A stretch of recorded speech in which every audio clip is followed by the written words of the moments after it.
Hello and welcome to Politics. Today I'm Farrukh Pitafi. Today's topic or subject is very fascinating. It is not about traditional politics within this country. It is about geopolitics. Even though we keep on trying to graduate away from geopolitics and towards geoeconomics, but we live in a very interesting neighborhood. That is not all. It is important to remember that after decades of unipolarity, now even the Washington elites talk about the future of world order, and they talk about another Cold War. They talk about a Cold War between the United States or the Western Bloc and then China and its bloc, right? So it would actually give you this impression that it is a neat and clean kind of world where everything is easy to understand. But somehow it seems that everywhere where you look, complications are there for this thesis. On one side, we recently saw a couple of developments. First, we saw Quad. That was supposed to be a political or strategic alliance between four countries, that is the USA and then Australia, Japan and India. But now something very interesting has further happened. Just recently, Australia, UK and America have signed a defense pact. It is called AUKUS. And in that, the first casualty, of course, was an agreement between Australia and France. And therefore, it seems that France, which is part of the so-called Western Bloc, seems to be alienated. It has withdrawn its ambassadors from two very important countries, one the US and one Australia. What happened to UK, we can't say. We still have to see how it actually pans out. But France's anger is understandable, at least because in terms of Australian dollar, the loss incurred to their own contract that was there, but although that was delayed, but still it was important, was somewhere to the tune of 90 billion Australian dollars. So that reaction is there. So what exactly is the nature of world order? Then we have also read and heard how difficult it is to decouple the two economies, that is China and the US. If you remember, when Donald Trump was president at that time, there were attempts to reignite a trade war. And at that time, to this day, what we have seen is actually a casualty, that is microprocessors. Because the international economy was so integrated, technology has created this kind of situation where microchips are not available for most of the things, mobiles, smart cars, smart machines. So that also tells you what kind of a complicated world order we live in. We are going to talk about this, and I have to, after AUKUS actually came into being, we saw a reaction coming from China as well, and we are going to actually tell you what Chinese government has actually said. Let me read for you the statements that actually came from the Chinese foreign minister, actually the spokesman. China expresses grave concern over the nuclear submarine cooperation between the UK, the US and Australia, which deliberately escalates regional tension. Chinese Foreign Ministry spokesman Zhao Lijian. Then another statement, many countries have expressed concerns over the possible negative consequences of the pact that's threatening regional peace. The same source. And the third one is the concerns of international community are justified that this three-way security pact may provoke arms race. Even though that is the reaction that you have seen, the agreement that was actually to deliver submarines which were not nuclear, and that was this agreement between France and Australia, that was to deliver it very soon. But now it is going to be delayed because Australia now procures nuclear powered submarines. It will actually go back to the 2040. That is the date that we are looking at right now. So we are going to talk about the world order at this moment. We are going to talk about AUKUS. We are going to talk about the possibility and the possibility to avoid another Cold War between two very important economic players. And why is it that AUKUS has become what it has become? In order to help us understand these issues, we are joined by Professor Lucas, who is a Professor Emeritus of University of Birmingham, and he is also the co-founder of America Unfiltered. Thank you very much, Professor, for being part of the program. Then we are joined by Johar Salim Saab, who is Pakistan's ambassador to Italy. Johar Salim Saab, thank you very much, sir, for being part of the program as well. We are going to be joined by a third guest on telephone, Syed Muhammad Ali, adjunct professor, Georgetown University. Let me first start with Professor Lucas because it is very important what we are seeing at this moment, and let us ask you to divine these tea leaves. What exactly is going to happen in coming days? Why is it that the goalpost keeps on shifting? First it was a Quad, then now AUKUS, and who knows what else.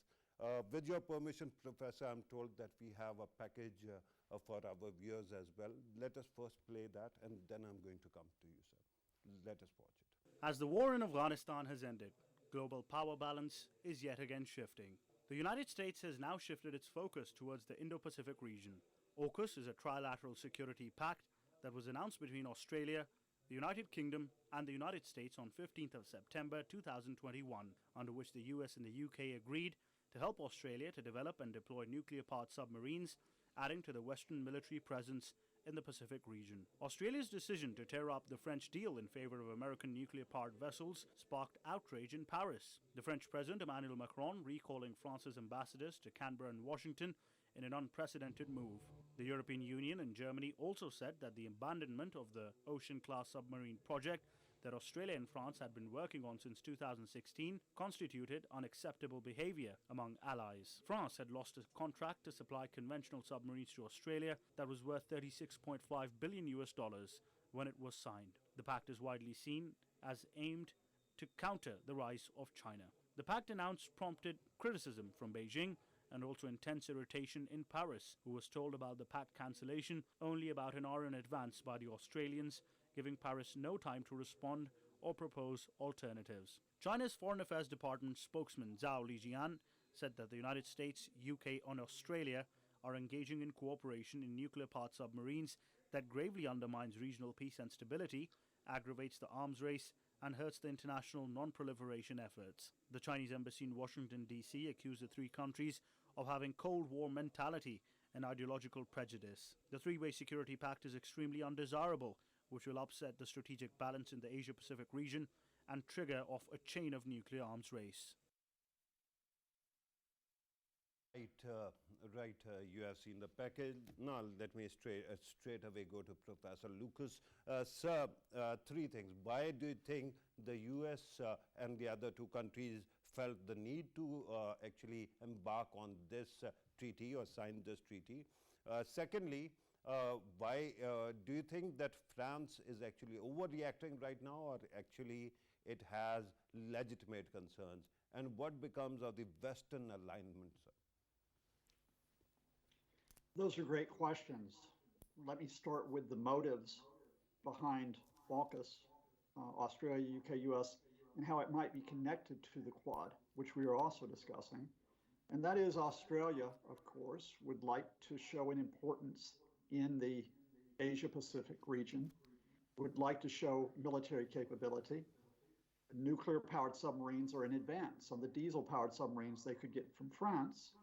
But it's also the case that the current Australian government, a fairly conservative government, would like to be lined up with Washington in a show of this is the world order of the 21st century. For the UK, it's very different.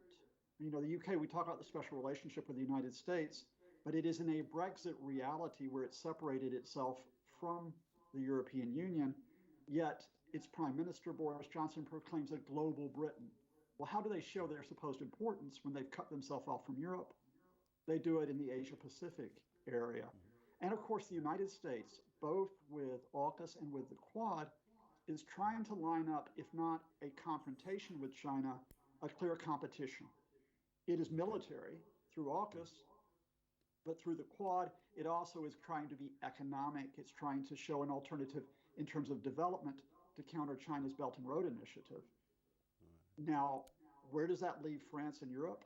I think, unfortunately, and I think this is a miscalculation by the Biden administration, the way they've done this with Australia and the UK, it looks like three white Anglo-Saxon countries that didn't really bother to consult their Asian allies. Think about Japan, think about South Korea, the Philippines, Indonesia, Malaysia, but they didn't consult not only France, but the European Union. Why is that significant? Because hours before the announcement of AUKUS, the EU head, Ursula von der Leyen, said in her State of the Union speech, we should be pursuing a European defense bloc. In other words, the first independent European military bloc since 1945. In other words, it's not necessarily the US leads and we follow. I think that AUKUS will further discussion of that independent European bloc, which makes the situation even more complex. It is not West versus East anymore. You have the US, you have Australia, the UK, but you have Europe, you have China, and then of course you have countries like Pakistan that are in the middle of this Central Asian region, which also offers competition and possible confrontation. Right. Thank you very much, Professor. That was very comprehensive. Let me bring in the ambassador. Ambassador Saab, I understand that you are on an appointment at this moment. You're serving there. So I'm going to keep it very broad. You can actually respond to the question that I asked earlier. But let me also ask you, as a student of history and international law, international relations, that this talk about the new Cold War seems to be as if people have convinced themselves that it is an inevitability. Can this be avoided, sir? I think this talk has been there for quite a while now. Yeah. There is a competition for sure. Historically, we have seen that when a new emerging power is rising, then the status quo's power feels threatened and tries various policies. This could be aggressive policies, or they could be defensive policies, or they could be sort of, the perspective of some sort of an accommodation. In this particular case, rising China's rise is a reality. Its economic rise, it's now catching up to the US economic size. By one definition, by the purchasing power parity definition, it's already surpassed that size. But even if it take the nominal GDP definition, it's pretty close. Yeah. Now, in terms of trade again, China is now a bigger trading country than the US. And that is why there's a competition for markets as well. So we have to remember that if we look back in history, the competition for markets, they created conflicts between empires in the past and conflicts between countries as well. Now, this is the 21st century. Humans have learned a lot after the two world wars. Right. So now a lot of conflicts are managed. They are not allowed to lead to full-blown wars, especially between nuclear-powered countries. So there are various ways and means through which you manage these conflicts. But one of the ways is to build alliances. And that is what we see right now. Absolutely, Ambassador Saab. And that is amazing. I understand that you're talking about these hedging and these bets on various alliances. But there are examples where both these countries, America and China, they seem to actually coexist and work in tandem. I'm talking about Africa. In Africa, both actually invest in different kind of infrastructure. China invests in hard infrastructure, and America usually goes for the soft infrastructure, where it actually builds human capacity, also amenities as well. Is there not a possibility that this model actually works elsewhere as well? Exactly. That's a very good point, and that is something which Pakistan is trying to promote, because we think that such competition could be healthy competition. Economic competition does not have to be a zero-sum game, because in fact, if you look at the trade theory itself, the trade theory says that trade between countries actually creates extra value for both the sides. So in that view, in pure economic terms as well, there's a strong case for that. And not just Pakistan, other countries are trying to promote that. And you're right in saying that Chinese in particular, their policies suggest that they want to bring America and Europe and other countries, and through this brick and road initiative, many other countries of the world, into um, into an alliance of trade, an alliance of investment cooperation, and into a sort of a healthier, a more constructive, a more positive, a more harmonious type of a circle, of a loop. Right. And that is a very good point, sir. We are going to explore it further as we move forward. Let me bring in the third guest, Syed Muhammad Ali Saab. You must be listening to this discussion. Let me ask you to first actually qualify the nature of the chessboard. Is it essentially a geopolitical, a chessboard, or it is essentially a geoeconomic chessboard? Because it seems that if China is progressing, it might be investing in its defenses, but at this moment, the strongest bid is in the economic sphere.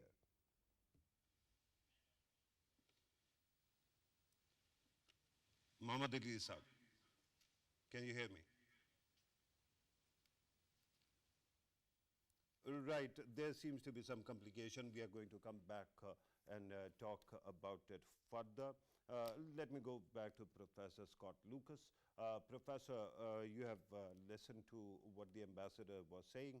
At this moment, is it not important to emphasize that we are not living in the previous century? As you also pointed out, we have to show that we are learning something from history. And with due respect, we have seen recently that there have been mistakes or misinterpretations as well.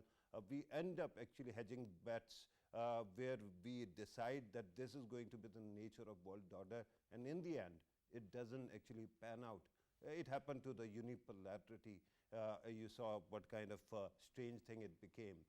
Don't you think at this moment there is a chance that both these countries actually complement each other rather than always fighting? I wish you had Chinese and American diplomats on alongside us to make that very good point. Yeah. This is not fixed. This is not determined that we will have inevitable confrontation any more than it is we will have inevitable cooperation which takes place. The problem we have right now is the rhetoric which is used around much of this. And of course, this hasn't just been the case with the current administration in Washington and the current Chinese government, but it has been the case in recent years with talk of trade wars, for example, under the previous man, a guy named Trump. When you divide the world into blocks, as we did in the Cold War, and when people still, including some of my colleagues, talk about blocks, we trap ourselves in the idea that there must be competition. Because when we think of blocks, we think of rivals, right? And on top of the idea that there must be rivals, what we've seen from Washington and Beijing right now, unfortunately, is a rhetoric that reinforces that. So, for example, President Biden, who had an alternative, who does not have to talk about confrontation with China, but he divides the world up into democracy versus authoritarian. Now, I believe in spreading the idea of human rights and of emphasizing norms. But the best way to emphasize norms is through actions rather than us versus them. When China comes out and declares that it is the country for peace and stability, and everyone else is opposed to it, or the US is opposed to it, they have divisive rhetoric, what some have called the wolf warrior rhetoric. So this spiral of a rhetoric that we have seen since January, and in which other countries get caught up in it because it forces them to make choices that they shouldn't have to make. That's what we have to try to break the cycle of. Now, the options are there. But unfortunately, what we have seen is, on the one hand, that the United States, by putting the emphasis on a military alignment with Australia and the UK, has raised the stakes. And on the other hand, the Chinese line, which is being taken in its public rhetoric, which is that there is a Cold War mentality which is taking place, takes it up either further, which is why, to add one other thing, and I'd like to get the ambassador's reaction to it, too often we talk of a bipolar world, US versus China, and everyone else has to line up. Between this US and Chinese rhetoric, what do other countries like Pakistan do to try to tone this down and to stress the idea of a cooperative competition, if you want to? Because after all, Pakistan has economic links with China, very important economic links with China, yet it has important economic and military links with the United States. Do we have to be in a bipolar world where Pakistan is off to the side while we have this spiral of confrontation that possibly is developing? Right. And inevitably, if it is a bipolar world, then countries like Pakistan have to actually choose one side. They cannot actually work with both. Before I go to Ambassador Saab, let me ask you another question. You must have seen the use of term Biden doctrine. Before that, we saw Bush doctrine, Trump doctrine, Obama doctrine. And this week, actually, Lexington, writing in The Economist, actually came up with this problem that there have been actually only three doctrines. One was Nixon's doctrine, then actually before that, Truman's doctrine, and finally this unipolarity doctrine. Do you think that at this moment we have the trappings of what we can call Biden doctrine? No, I think my colleagues too often like to use the word doctrine because it means they can try to organize everything. I think there was a general vision that the Biden administration had, which is the vision was, look, we will rebuild alliances, but we will start this by setting the example in the United States. We will rebuild our infrastructure. We will deal with the coronavirus pandemic effectively. We will have effective social policies. And they've done actually, I think, quite well, despite Republican opposition, at trying to repair the damage in the United States. The problem is that rather than furthering alliances abroad, however, the Biden administration too often has been caught in a contradiction. On the one hand, it's America first. We still lead. We lead, you follow. And on the other hand, that key catalytic case of Afghanistan that you have probably discussed quite a lot recently is not of an American leadership, but of apparent American withdrawal. And when America withdrew from Afghanistan, what did they replace it with? Well, you can't appear weak. We have to appear tough. Thus, they decide to draw up and build up the rhetoric against China. Again, the problem of a country which has had a dominant or preeminent role trying to puff out its chest when it thinks it's in a bit of trouble. All right. That is very important, Professor. Let me go back to our second professor who joined us on telephone earlier. We could not connect. Ambassador Saab, I'm going to come back to you, sir, in a short while. Let me just bring him in. Syed Muhammad Ali Saab, earlier when I thought that you had connected with us, I asked you, what is the nature of global chessboard at this moment? Is it essentially still political in nature, or is it basically now economic? We have these threats which are common to everybody, COVID-19, climate change, other similar challenges, but we keep on focusing on what divides us rather than what unites us. So economics or politics?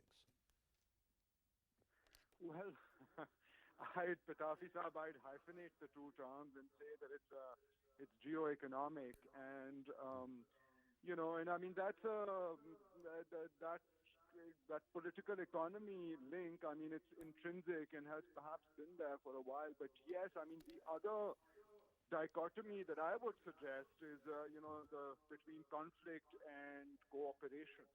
And the Biden administration, when it came in, and Anthony Blinken as well, spoke before the fireworks with the Chinese foreign minister in Anchorage, they had spoken about a full spectrum engagement with China where it would be cooperation, competition, and even conflict if needed, right? But it seems that the way that things are going post-Afghanistan as well, and with the climate threat, with the pandemic, and the necessity for China and the U.S. to cooperate, we still see that this idea of intense rivalry in spaces where it has the potential to exacerbate threat, i.e. South Asia, we see an intensification. So alongside the Quad, now we see this new configuration, which creates ripples in France, but I mean, it's going to have a lot of implications for the Indo-Pacific as well. And it seems that might be a bit of a distancing. I mean, it's interesting to see how the U.S. in its, insistence on competing with China and thwarting its, competition. And China is also quite aggressive, if one looks at it objectively under President Xi, in its ambitions, global ambitions. What one sees is that, there's some distancing and disgruntlement, within Europe. So not all of Europe is on the same page. I mean, a few weeks ago, President Xi had a conversation with the German Chancellor and President Macron, right? So there's in Europe also there's a willingness to cooperate on environmental issues, on trade, right? But on the other hand, Australia has been sanctioning, and Australia had been one of the reasons why Australia didn't suffer too much from the global economic crisis was that they had pegged themselves to the Chinese economy and were interacting with the Chinese and didn't really suffer like the rest of Europe and the US. But now it looks like Australia is being increasingly aggressive. So it seems like this compulsion of the geostrategic rivalry is creating complications, right? I mean, within Europe, and it's going to have long-term implications for South Asia, the emerging realities within South Asia. Right. If I were to surmise what you are saying, sir, it feels like, and let me actually use the word onion world order, that it is like an onion which has peels upon peels, and it is complicated. So certain peels actually unite everybody, others might be dividing us. Let me go back to Ambassador Saab. Ambassador Saab, you are based in Europe. So far we have talked about reaction of France, other countries, but Europe itself as an entity is a very important player, right? How is it being received in the entirety of Europe, this AUKUS agreement? And secondly, can we say at this moment that it is the point in time when the European Union has been identified as an independent player, and it is no more part of the transatlantic or for that matter, Western world order? That's a very interesting point. First of all, you were talking about the American doctrines. So I would just recall that the original American doctrine was supposedly the Monroe Doctrine. That was the first one. Yeah, that was the first one. My apologies. I actually attributed it to Nixon. No, Monroe Doctrine, Wilson Doctrine, and then unipolar world. Yes, sir. Go ahead, sir. But the important point here is what you've said about Europe. Europe, first of all, if we talk about the European Union, this is like 26 countries. Now, European Union it's a loosely kind of loosely built arrangement. You don't really see all the countries in the European Union having the same voice on similar issues. I'm not even saying the same issue. For instance, on AUKUS, if we talk about AUKUS right now, the most vociferous or the most vocal countries have been France itself, after that Germany, right? And a couple of more countries which were like the founding members of the European Union. And Germany, France, we should remember, like Germany, France are the nucleus of the European Union. European Union was built as basically as a mechanism to have rapprochement between France and Germany. That was the original purpose. So they have been the most vocal. For instance, Germany, like within the European Union, the president of the Commission, European Commission, is a German lady. then the president of INTA, the very powerful International Trade Committee in the European Parliament. That's a German, in fact, I know him personally as well. He has announced that they would now delay the free trade agreement negotiations with the Australians. So my point is, the strongest voices emerging from the European Union are within that core group. On the other hand, if we talk about some countries on the margins, for instance, the Baltic states, they in fact refuse to postpone another negotiations which the core countries wanted to postpone. So European Union can never speak with one voice on a lot many issues because of the fact that it is 26 countries. These are not like 52 states of one country. These are 26 different sovereign countries. And that is also the reason why, because there have been many attempts over the years of having what they call European Security and Defense Initiative, or European Security and Defense Pact, or strategic autonomy, or whatever you may call it. But none of them has really matured to fruition. And why is that? Because it's very difficult. You can't really have that in such a loosely arranged configuration. So that is why I think personally that you will see a lot of rhetoric, and we have seen that in the past during the Trump years as well, on climate, for instance, when the US withdrew from the Paris Accord, there was a lot of noises in Europe. But at the end of the day, they didn't have a choice. They just trudged along with the Euro-Atlantic Alliance is there to stay. Now, what AUKUS does here is it builds it's like a Venn diagram. You have alliances, and then you have within those alliances you have sort of kind of more close-knit alliances. The Anglo-Saxon alliance, if you so to speak, you like the Five Eyes. This is even a more narrower one. But Five Eyes minus two. Yeah. Exactly. But there's a very important distinction here as well. And what is that? You see, the European Union, while they do have similarity of perceptions in terms of China, the US view of China, broadly speaking, even BRI is not really favorably looked upon by many European countries. But at the same time, the EU would not really go to the extent of actually having some sort of an arms race, And AUKUS, this alliance, by building those submarines and introducing them, in Indo-Pacific through a new actor, Australia, that could lead to an arms race, as the Chinese have rightly said. So the European Union is not going to that extent. And perhaps that is why the Americans wanted a more close-knit alliance. On the other hand, we also have to remember that this whole submarine deal, this came into being on the margins of the last G7 meeting. There was a meeting. So it was not really a very well thought out thing. It's more spontaneous as well. But I think it does define the trends. So we could see two trends. One, when America talks about the alliance of the like-minded. So there are some who are more like-minded than others, let's say. So, so there might be a more close-knit alliance of them in future. But I still, in general terms, I would, agree with what Professor has said. I very much agree with what you have said. In the longer term, I think there's no need for a confrontation between China and the US, because their need for markets, their need for China's need for economic growth, and America's need for sort of accommodating that, it can all be done in a more harmonious way. There's room for everyone, so to speak. So conflict is not inevitable. That's quite interesting, sir. Let me go back to Professor. Professor, earlier you also actually alluded to this alliance as an Anglo-Saxon alliance. But immediately also what came to my mind was Five Eyes, and yet New Zealand and Canada are not included in that. UK, and I note here that you were a supporter of the Remain campaign. I was also, but nevertheless, now we are living in post-Brexit world.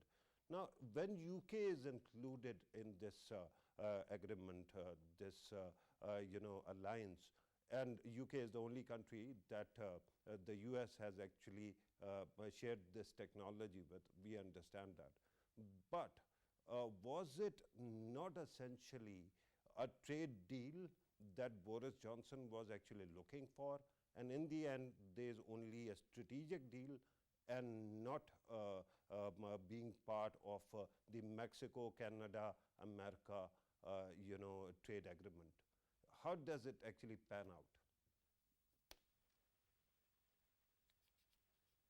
Professor Lucas.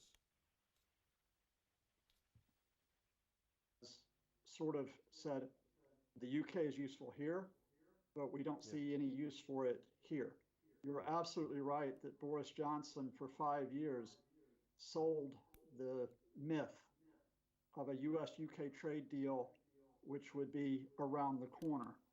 And finally yesterday, just before going to New York, in fact, he admitted we're not going to get the deal. And it hasn't been. It never was a priority for the Biden administration for a number of political and economic reasons. So to the extent of Brexit, the United Kingdom cut itself off from Europe without filling that gap with the US deal. But that actually gave the US leverage, or at least it gave the UK an incentive to go forward with the AUKUS deal.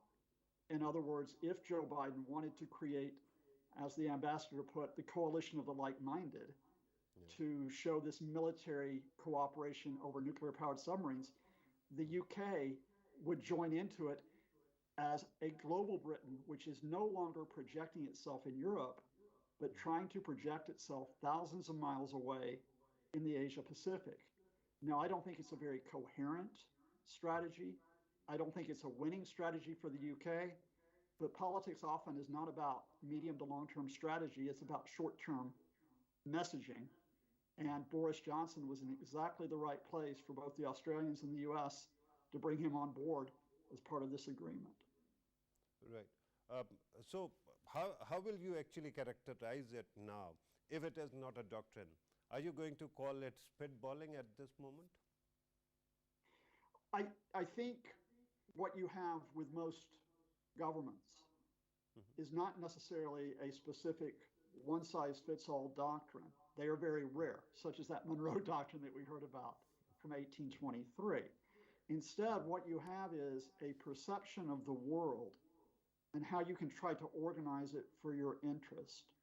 And I do think if you go back to what the Biden administration said in its first few months, what it was is the old idea of America as a city on a hill, which could be an example for the world.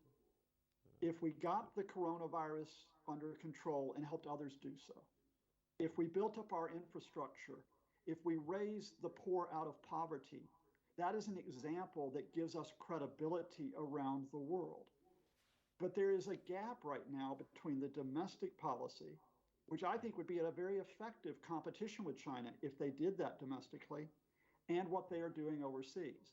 What they're doing overseas is more of an America First policy, which a guy named Trump used to talk about as well, in slightly different terms. And this idea that America leads and other follows, that doesn't work anymore in 2021. There are too many powers Professor, that don't want to just follow you're Washington's calling it lead. America First policy. Immediately it reminded me of Donald Trump. But he was talking about, power through strength, influence through strength at that time. This government actually, this administration came into power promising that it is going to put a great onus, a great value to NATO and other allies, and it is going to revive America's image of bridge building, right? And yet, at this moment, we don't know where we are at. Is it really, disengagement of sorts? Is it really, a revival of some kind of Monroe Doctrine that we are going to just stay here and you can do whatever you want in the world? Or it is actually a new kind of world order? No, I think it goes back to something, and I'd appreciate the ambassador's feedback on this, which is a phrase from the George W. Bush years. Indeed, it's a phrase from the elder Bush years, the coalition of the willing. And the idea is America can lead this coalition of the willing who think that America has the military, political, social example that they want to follow. There are two problems. China also thinks it can build up a coalition of its willing now through the Belt and Road Initiative. And secondly, countries don't necessarily want to choose to follow one or the other. That's not Yeah. the way the world works right now. I think the Biden administration is stuck right now with a progressive vision which is good at home, but an older vision of foreign policy that comes out of the Cold War that doesn't necessarily work so well in 2021. Right, and that actually is a very interesting point.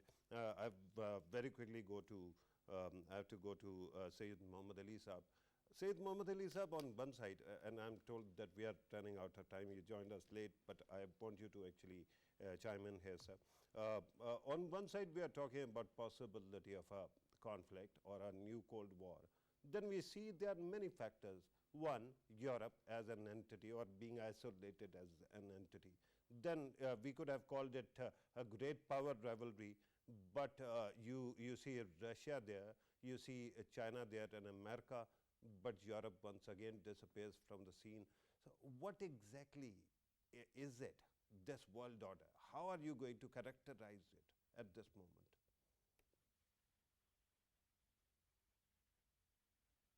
Okay, it seems that we might have lost him again. Very quickly, Ambassador Saab, if you want to add one liner as a conclusion, please go ahead, sir. See, very quickly, I think for most countries in the world, they wouldn't really want to be a part of a new Cold War of any sort. They wouldn't want to be part of a new containment policy of the John Foster Dulles type anymore. And for a lot of countries now, like including Pakistan, because you had talked of Pakistan, we say that now it's not time for geopolitics, it's time for geoeconomics.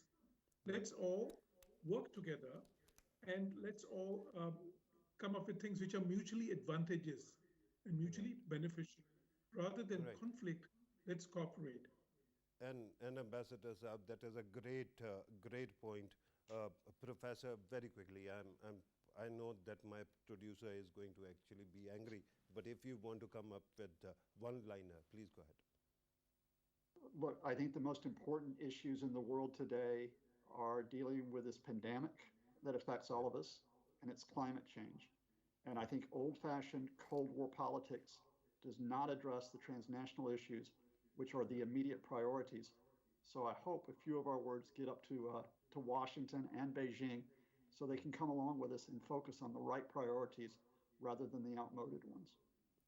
Right, Professor Lucas, Ambassador Saab, Ambassador George Salim, thank you very much, sirs, for being part of the program. Syed Muhammad Ali Saab briefly joined us as well. Let me, through this screen, thank him also.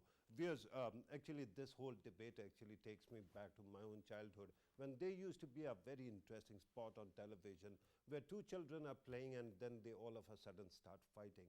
And then their parents and relatives and the entire village comes out and they also start fighting among themselves. And within a few minutes, we are shown that those two kids have made up and they're sitting on the same bicycle, and they are actually moving on, and everyone else is fighting. So at this moment, one can say regarding great power rivalry that even though it seems that it is something which is set in stone, in coming days it might not be so. Because remember Donald Trump, he was very aggressive at the start, but then he meets President Xi Jinping, and after that they sign the first phase of FTA, and all of a sudden the language starts changing. There is a possibility that these countries start working together. There are blinkers, there are quite a few confusing points in the international order, but the fact is that more people are alive today than in the entirety of people who have died. So you have to realize that this world has its own complications, from disease, from climate change, technologies changes and challenges as well. Perhaps sanity might in coming days prevail, and these countries don't end up fighting. This was today's program. Thank you very much for watching. Take care.